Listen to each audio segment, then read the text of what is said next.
Mtu akakuja akaniambia hii chief yako ananisumbua na tutaonana hivi karibuni. Amelalia kwangu, anatumia crown, amenitoa kwa boma yangu. Tutaonana.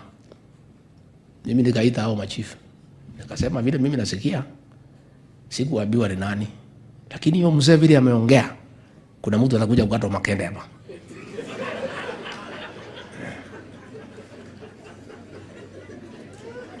I am not a prophet.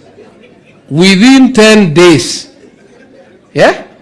chief alikatwa makende, ikawekwa kwa shoestring, ikakuwa hanged kwa shopping center. To send a message to chiefs. Nimeuliza juzi, after so many years, nikapiga simu kwa mtu rafiki yangu. Akaniambia huko hakuna chief na karibia bibi ya mwenyewe. So, I don't want to encourage wananchi wafanyie nyinyi hivyo. But there's a possibility. Nyinyi, wewe, please, officers, let's conduct ourselves with dignity so that we can serve our people and serve them well and be effective. I wish you well. I know you have what it takes to do the right thing. Again, I want to remind you, you are also parents other than being officers.